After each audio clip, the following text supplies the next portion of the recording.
Hello and नमस्ते। तपाईहरु सबैलाई टेस्ट अफ नेपाल युट्युब च्यानलमा स्वागत छ। आजको एपिसोड भिडियोमा हामीले ल्याएका छौं यो चिसो मौसममा गुन्द्रुक, भटमास र हरियो लसुन हालेर बनाएको गुन्द्रुकको झोल। यसका लागि हामीले मुख्य सामग्रीको रूपमा लिएका छौं आवश्यकता अनुसार 1 कचौरा तोरीको गुन्द्रुक, भटमास, हरियो लसुन, 2 वटा मिडियम साइजको काटेको गोलभेडा र मकै र गहुँको मिक्स गरेको पिठो। ल अब सुरु गरौँ पकाउनलाई। कराई तातिसकेपछि 3 चम्चा तोरीको तेल राखे।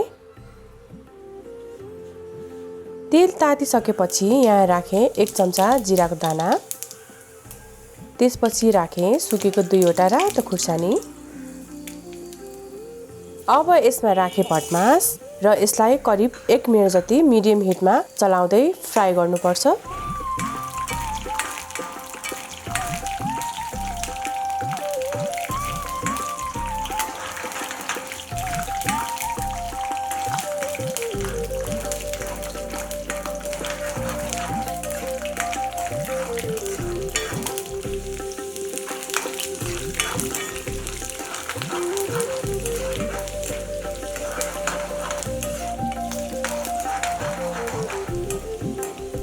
यतिको फ्राई भएपछि अब राखे काटेर तयार बनाएको गोलभेडा। त्यस्तै राखे काटेर तयार बनाएको हरियो लसुन। अब यसलाई मिक्स हुने गरी एकछिन चलाउँदै छु।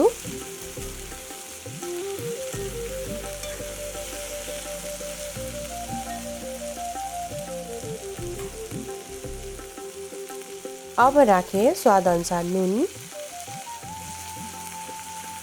1 चम्चा बेसार, आधी चम्चा रातो धुलो खुर्सानी, आधी चम्चा जिरा धनियाको धुलो र 1 कचौरा पानी राखेर यसलाई 5 देखि 8 मिनेट जति चलाउँदै पकाउनु पर्छ।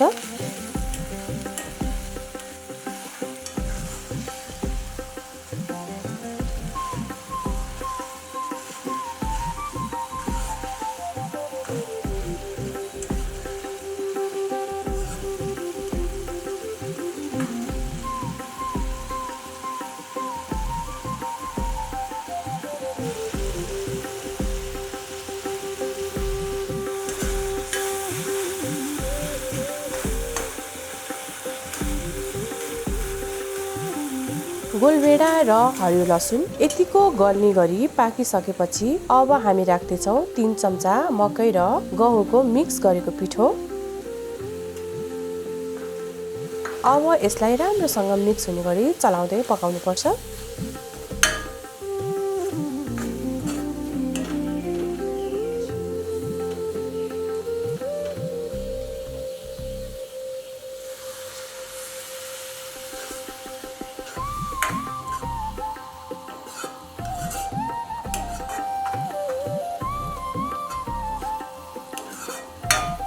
अब भने यहाँ राखे गुन्द्रुक। मैले तोरीको गुन्द्रुक लिएको छु। यहाँहरूले रायोको गुन्द्रुक पनि यसरी नै पकाउन सक्नुहुनेछ।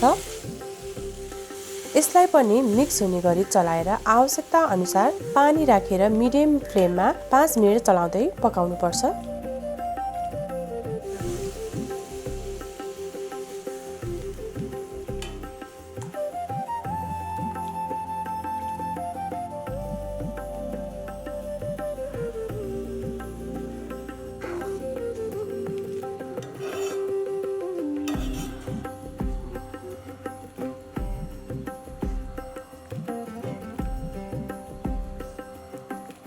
पाँच मिनेट चलाउँदै पकाएपछि गुन्द्रुक, भटमास र हरियो लसुनको गुन्द्रुकको झोल खानको लागि तयार भएको छ। यहाँहरूले पनि चिसो मौसममा आफ्नो घरमा यसरी नै गुन्द्रुकको झोल बनाएर खान सक्नुहुनेछ। यस्तै नेपाली रेसिपी भिडियोको लागि यहाँहरू सबैले टेस्ट अफ नेपाल युट्युब च्यानललाई सब्स्क्राइब पनि गरिदिनु होला। By by, happy cooking.